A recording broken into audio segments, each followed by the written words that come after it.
UPERFECT sent me their 2021 QLED portable screen. Now, it does not have a built-in battery, but look how good this thing looks. On the right here, you see my IPS style panels. I've done quite a bit of reviews on those things, but this QLED at 500 nits is just freaking crazy how bright and how color accurate it could get. You can make it look really unrealistic. It has a lot of adjustability, or you can make it look really realistic. Either way, it will blow your eyes out. So now I'm using the Redream Android app. It's a Dreamcast emulator playing Crazy Taxi 2. I'm using the touchpad controls, which allows you to use whatever display you're using as a touchpad. And I'm still running this off of my Samsung Galaxy. And if you also notice, as of what we're watching right now, it's not plugged in. So it's at the lower brightness, and this is all running off of my phone and this monitor, no external power needed. So you could do this portably anywhere you want. So let's go ahead and plug this in though. All right, now let's plug it in. And here are my settings here. All right, let's go to gaming mode.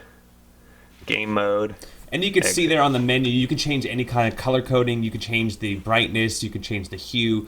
There's a lot you can do with the color gamut and you know the colors you want to see. With game mode here, as you see, it's really great for this particular game. You know, movie mode is going to definitely have you know, much brighter you know, lighting. Remember, there's 3 point. Let's try doing this and jumping. Oh yeah. So the main reason I wanted to show this off was to show you the 10 point. I can have multiple fingers on the screen playing, you know, a game that requires multiple inputs, and it'll work just fine. So whether you're hooking this up to a smartphone or a laptop, as long as it integrates with Type-C, you can use the touchscreen. Watch out, guys. So as far as an unboxing experience, you do get an HDMI to a mini HDMI. You get a Type-A to a Type-C. You do get 2 Type-C to Type-C cables. You get the instruction manual. The power adapter is rated at 5 volts, 3 amps, or 9 volts at 2 amps, or 12 volts at 1.5 amps. It is a travel charger, and the cool thing about it is a 18-watt output here, and it's USB Type-C, so that's pretty cool. You're gonna get some fast charging for not just powering this, but also if you want to use it to charge your cell phone. So as far as the device itself, the case is very premium. Note, it is about 2 pounds, and it's much heavier than a lot of the other panels I've reviewed and I've seen, but a lot of it has to do with the QLED technology. I imagine there's a lot more LEDs present here than there is in an IPS display, which could be much thinner and much lighter. But as I mentioned, premium case here. Does the case come all the way off? Yes, it does. It is a glass back. Something really nice about this is it does have those rounded aluminum exterior. You do have a headphone jack, which is welcomed. You have it on and off. You have your OSD display. There's one of your speakers there. Nothing on the top or the bottom. And then the other side, you have your other speaker. And then you have 2 USB Type-Cs and a mini HDMI. All right, we're now in DeX, and this is a 10-point touchscreen. So you can have 10 different inputs. Most of us have 10 fingers. And so if you're playing a game, 10 points of touch, which is pretty cool.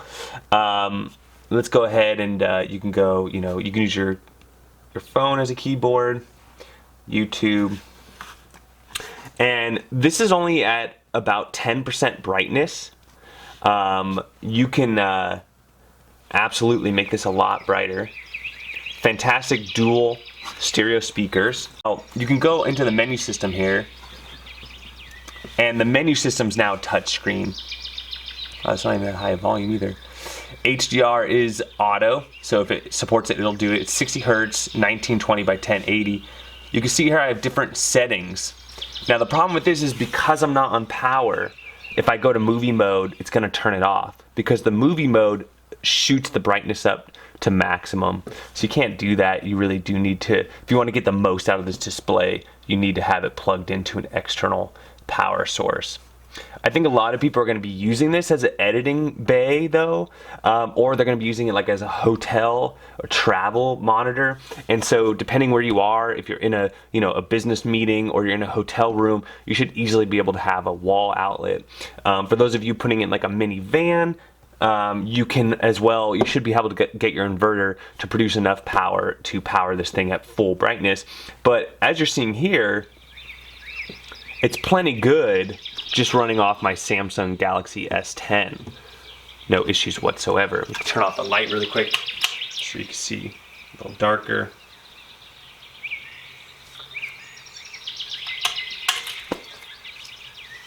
So on the left side here, we have the 2021 UPERFECT QLED HDR 500 screen, and I'm just messing with some of the settings here, trying out different modes. And then on the middle section there, I can change it from 6300K or 5000K, or manually adjust my red, blues, and greens.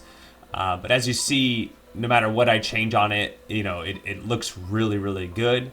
As I mentioned, you can, like when my wife looks at it, she's like, wow, that looks too good. It looks fake. So you can absolutely, dim it just a little bit, do some local dimming to make it look more realistic. Or if you want something super bright, you could do that.